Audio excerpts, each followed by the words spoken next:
Assalamualaikum dan salam sejahtera. Kami dari kumpulan 2 akan membincangkan watak dan perwatakan dalam teks Sulalatus Salatin bab 13. Watak yang pertama ialah Tun Fatimah. Tun Fatimah merupakan anak bendahara Sri Maharaja yang berperwatakan menarik dan cantik jelita. Alkisah dikatakan, perkataan peri baik paras anak bendahara Sri Maharaja yang bernama Tun Fatimah itu terlalu elok rupanya, tiadalah cendalanya. Lagi, sedap manis pantas bagus, seperti laut madu, bertasik susu, berpantaikan sakar. Mukanya bercahaya, berkilat-kilat seperti bulan purnama pada ketika cuaca. Tambahan pula kena pakaiannya. Tiada siapa melarang dia, makin bertambahlah baik parasnya. Setelah Tun Fatimah besar, maka hendaklah didudukan oleh Bendahara Sri Maharaja dengan Tun Ali, anak Sri Naradiraja. Watak yang seterusnya ialah Bendahara Sri Maharaja. Beliau merupakan seorang bendahara di negeri Melaka. Kepribadian Bendahara Sri Maharaja yang rendah diri dapat dilihat bahawa sewaktu Raja di Baru menawarkan Tun Fatimah untuk dikawinkan dengan Tun Ali, Bendahara ada menyatakan bahawa tuanku akan patik ini orang jahat, patut sama jahat juga. Maka Raja di Baru berkata, baiklah, yang mana kesukaan bendahara itulah kerjakan, kerana dia tak orang tua, sekadar mengingatkan bendahara juga. Bendahara Sri Maharaja juga seorang yang penyabar. Bendahara seorang yang sabar walaupun kerbaunya dikerjakan pemburu.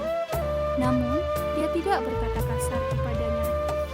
Nakalnya budak-budak itu telah jadilah adat kepadanya. Jika ia tidak beroleh berburu, kerbau kitalah dipemburunya. Bendahara Sri Maharaja juga seorang yang sangat menjunjung adat walaupun sering diserang. Hei Hasan, hendaklah membinasakan nama orang tua-tua kita kan engkau? Kerana adat Melayu tidak pernah derhaka. Malahan, Bendahara Sri Maharaja juga seorang yang sangat taat terhadap raja dan negara. Barang siapa kamu melawan, hamba dakwa ia di akhirat. Setelah mendengar kata Bendahara Sri Maharaja tersebut, sekaliannya pun membuang senjata dari tangan lalu kembali ke rumah masing-masing.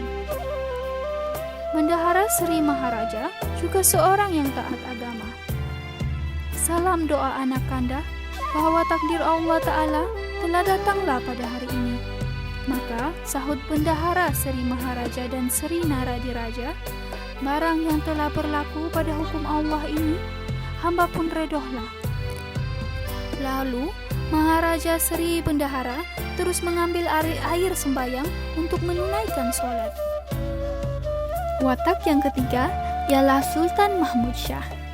Sultan Mahmud Shah merupakan Raja Melaka pada ketika itu. Dalam kisah ini, dapat dilihat bahawa setelah Baginda menghadap orang bersuap-suapan itu, lalu Baginda merasa dendam terhadap Bendahara Sri Maharaja kerana tidak menunjukkan anaknya, Tun Fatimah, kepada Baginda. Setelah melihat kecantikan Tun Fatimah, Baginda berkata dalam hatinya, jahatnya Pak Mutahir ini, demikian baik anaknya, tiada ditunjukkan kepada kita. Maka Sultan Mahmud Shah pun berdendamlah rasanya akan Bendahara Sri Maharaja. Sultan Mahmud Shah juga merupakan seorang yang tidak profesional. Hal ini dapat dilihat apabila Baginda mengerahkan Laksamana-Laksamana untuk membunuh Bendahara Sri Maharaja kerana dendamnya.